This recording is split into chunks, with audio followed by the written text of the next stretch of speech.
आज हम सुनेंगे शिव, विष्णु, रुद्र और ब्रह्मा के स्वरूप का विवेचन। ऋषियों ने पूछा, शिव कौन है, विष्णु कौन है, रुद्र कौन है और ब्रह्मा कौन है?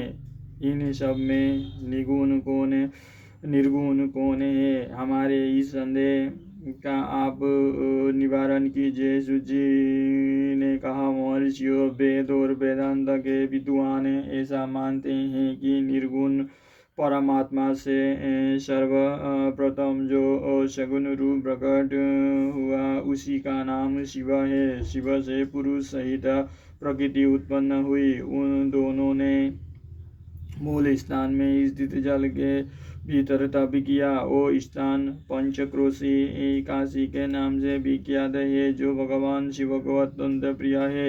यह जल संपूर्ण विश्व में व्याप्त था। उस जल का आश्रय ले योग माया से युक्त श्री हरि वहाँ सोए। नार अर्थात जल को अयन निवास स्थान बनाने के कारण फिर नारायण नाम से प्रसिद्ध हुए।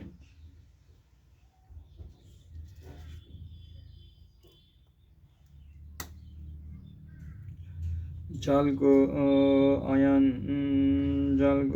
अयन बनाने के कारण नारायण नाम से प्रसिद्ध हुए और प्रकृति नारायणी कहलाई। नारायण के नाभि कमल से जिनकी उत्पत्ति हुई वे ब्रह्मा कहलाए। नाभि कमल से जिनकी उत्पत्ति नहीं वो ब्रह्मा कहलाते हैं। ब्रह्मा ने तपस्या करके जिनका साक्षात्कार किया उन्हें विष्णु कहा गया है। ब्रह्मा और विष्णु के विवाद को शांत करने के लिए निर्गुण शिव ने जो रूप प्रकट किया उसका नाम महादेव है। विवाद को शांत करने के लिए उन्होंने कहा, मैं शंभु ब्रह्मा जी के ललाट से प्रकट होऊंगा। इस कथन के अनुसार समस्त लोगों पर अनुग्रह करने के लिए जो ब्रह्मा जी के ललाट से प्रकट हुए उनका नाम रुद्र हुआ।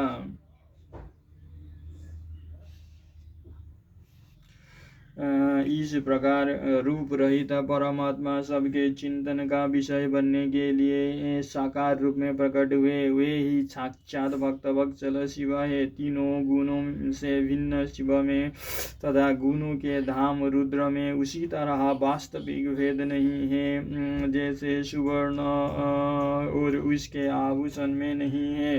दोनों के रूप और कर्म समान है। दोनों समान रूप से भक्तों को उत्तम गति प्रदान करने वाले हैं। दोनों समान रूप से सबके सेवनीय हैं तथा नाना प्रकार के लीला विवाह करने वाले हैं।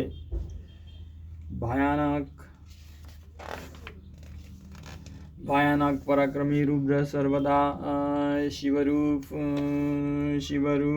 ही है। वे भक्तों के कार्य की सिद्धि के निमित्त विष्णु और ब्रह्मा की सहायता करने के लिए प्रकट हुए हैं। अन्य जो देवता जिस क्रम से प्रकट हुए हैं उसी क्रम से लय को प्राप्त होते हैं, परंतु रुद्रदेव उस तरह लीन नहीं होते। उनका साक्षात शिव में ही लय होता है। ये प्राकृत प्राणी रुद्र में मिलकर ही लय को प्राप्त होते हैं, परंतु रुद्र इनमें मिलकर लय को नहीं प्राप्त होते। यह भगवती श्रुति का उपदेश है। सब लोग रुद्र का भजन करते हैं किंतु रुद्र किसी का भजन नहीं करते। वे भक्त वत्सल होने के कारण कभी कभी अपने आप भक्तजनों को चिंतन कर लेते हैं। जो दूसरे देवताओं का भजन करते हैं वे उसी में लीन होते हैं, इसीलिए वे दीर्घ काल के बाद रुद्र में लीन होने का अवसर पाते हैं। जो कोई रुद्र के भक्त है वो तत्काल शिव हो जाते हैं, अतः उनके लिए दूसरे की अपेक्षा नहीं रहती। यह सनातन श्रुति का संदेश है। दीजो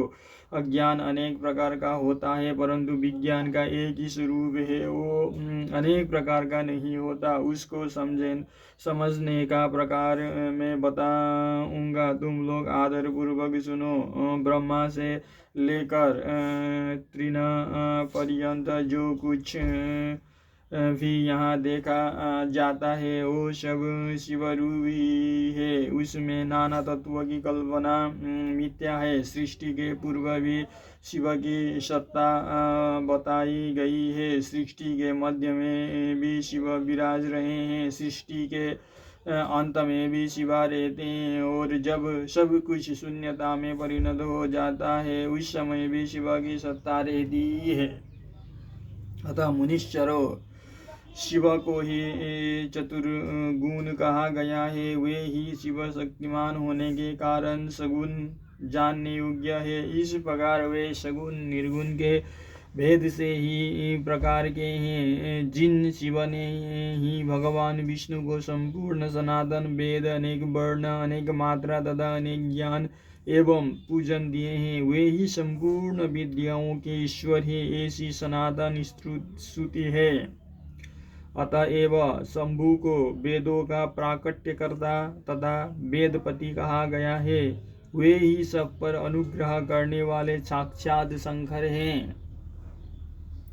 कर्ता, भर्ता, हर्ता, साक्षी तथा निर्गुण भी वे ही है। दूसरों के लिए काल का मान है, परंतु काल स्वरूप रुद्र के लिए काल की कोई गणना नहीं है, क्योंकि वे साक्षात स्वयं महाकाल है और महाकाली उनके आश्रित हैं। ब्राह्मण रुद्र और काली को एक से ही बताते हैं। उन दोनों ने सत्य लीला करने वाली अपनी इच्छा से ही सब कुछ प्राप्त किया है। शिव का कोई उत्पादक नहीं है, उनका कोई पालक और संहारक भी नहीं है। ये स्वयं सबके हेतु है। एक होकर भी अनेकता को प्राप्त हो सकते हैं और अनेक होकर भी एकता को।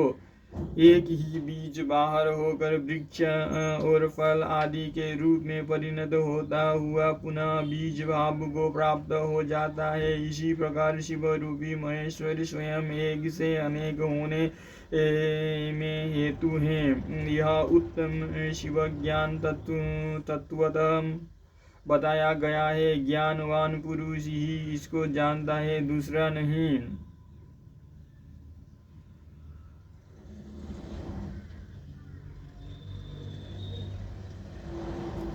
मुनि बोले, सुत जी आप लक्षण सहित ज्ञान का वर्णन कीजिए, जिसको जानकर मनुष्य शिव भाव को प्राप्त हो जाता है।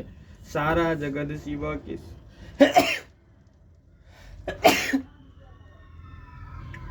सारा जगत शिव कैसे है, अथवा शिव ही संपूर्ण जगत कैसे है।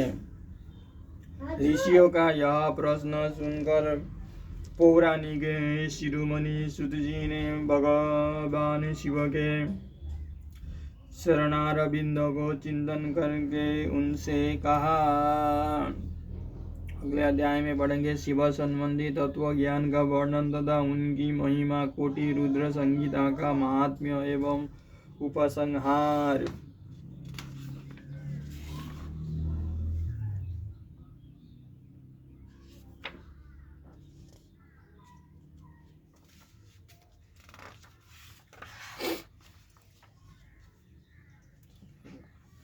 शिव संबंधी तत्व ज्ञान का वर्णन तथा उनकी महिमा, कोटि रुद्र संगीता का महात्म्य एवं उपसंहार। सूत जी ने कहा, ऋषियों, मैंने शिव ज्ञान जैसा सुना है उसे बता रहा हूँ, तुम सब लोग सुनो। वो अत्यंत गूढ़ और परम मोक्ष स्वरूप है। रुद्र, ब्रह्मा, नारद, सनकादि मुनि, व्यास तथा कपिल, इनके समाज में इन्हीं लोगों ने निश्चय करके ज्ञान का जो स्वरूप बताया है उसी को यथार्थ ज्ञान समझना चाहिए। संपूर्ण जगत शिव में है। यह ज्ञान सदा अनुशीलन करने योग्य है। सर्वज्ञ विद्वान को यह निश्चित रूप से जानना चाहिए कि शिव सर्वमय है।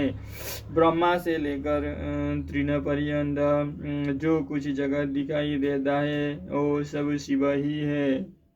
वह महादेव जी ही शिव कहलाते हैं। जब उनकी इच्छा होती है तब वे इस जगत की रचना करते हैं। वे ही सबको जानते हैं, उनको कोई नहीं जानता। वे इस जगत की रचना करके स्वयं इसके भीतर प्रविष्ट होकर भी इससे दूर हैं। वास्तव में उनका इसमें प्रवेश नहीं हुआ है, क्योंकि वे निर्लिप्त सच्चिदानंद स्वरूप है। जैसे सूर्य आदि ज्योतियों का जल में प्रतिबिंब पड़ता है, वास्तव में जल के भीतर उनका प्रवेश नहीं होता, उसी प्रकार साक्षात शिव के विषय में समझना चाहिए।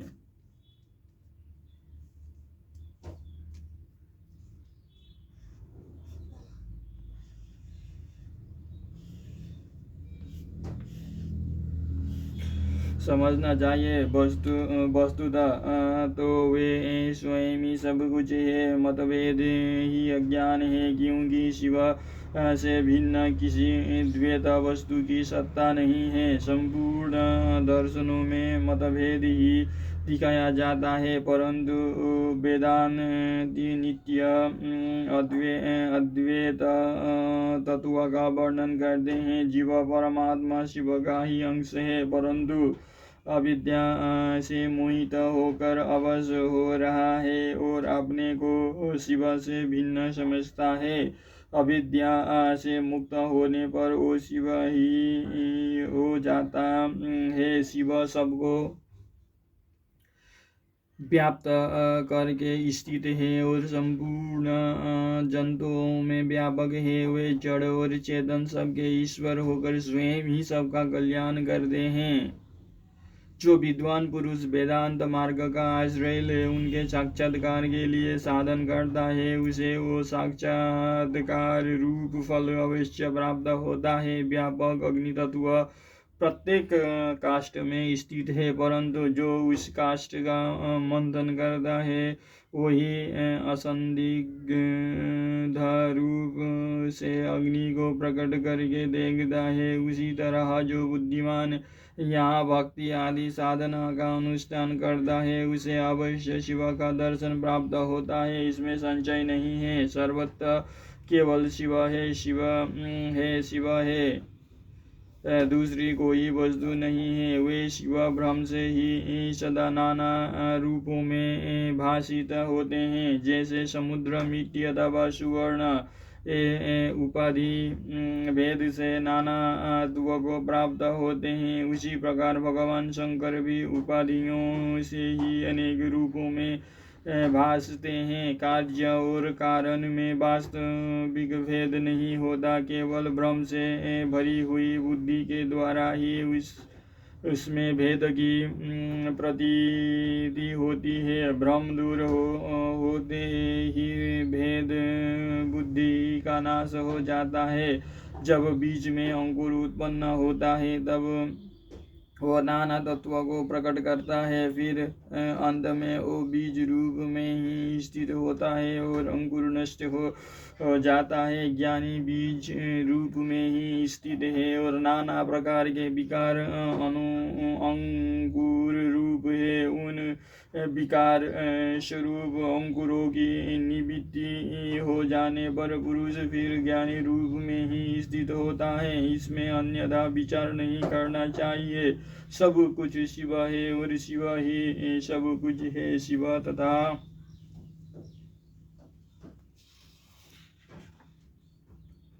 संपूर्ण जगत में कोई भेद नहीं है, फिर क्यों कोई अनेकता देखता है और क्यों एकता ढूंढता है। जैसे एक ही सूर्य नामक ज्योति जल आदि उपाधियों में विशेष रूप से नाना प्रकार की दिखाई देती है,